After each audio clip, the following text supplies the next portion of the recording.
ਕੱਲੇ ਹੱਥ ਨ ਵੱਜੇ ਤਾੜੀ, ਇਹ ਗੱਲ ਸਾਂਝੀ ਸਭ ਦੀ ਏ।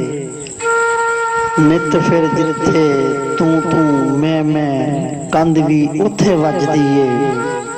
ਮਾਪਿਆਂ ਦੇ ਘਰ ਇੱਕੋ ਤੌਣ ਤੇ ਪੁੱਤਰ ਗੱਭਰੂ ਹੁੰਦੇ ਨੇ, ਜਿਨ੍ਹਾਂ ਨੂੰ ਫਿਰ ਇੱਕ ਦੂਜੇ ਦੀ ਗੱਲ ਵੀ ਗੋਲੀ ਲੱਗਦੀ ਏ।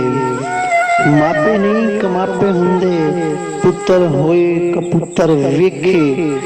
ਵੀਰਾਂ ਦੇ ਨਾਲ ਵੀਰਾਂ ਦੀ ਫਿਰ ਸਾਂਝ ਵੀ ਮੰਦੀ ਲੱਗਦੀ ਏ।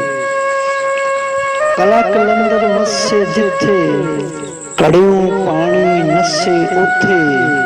ਕੀ ਹਾੜਾ ਚਿੱਟੇ ਝਾਟੇ ਦਾ, ਕੀ ਲਾਜ ਪਿਓ ਦੀ ਪੱਗ ਦੀ ਏ। ਜੀਬਾਂ ਦੇ ਕੜਿਆਲੇ ਲੱਥੇ, ਬੁੱਕ ਚੁਲੀ ਨਾ ਡੁੱਬੇ। ਉਸੇ ਘਰ ਦੇ ਬੂਹੇ ਦੀ ਫਿਰ ਕੁੰਡੀ ਬਾਹਰੋਂ ਵੱਜਦੀ ਏ।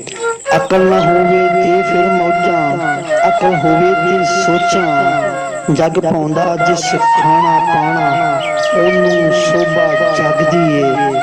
ਤੂੰ ਕਿਸ ਬਾਗ ਦੀ ਮੂਲੀ ਰਾਈ, ਤੇਰੀ ਕੀ ਵਡਿਆਈ। ਬੜੇ ਬੜੇ ਨੇ ਪਾਰਸ ਵੇਖੇ, ਜਾ ਛੱਪੜ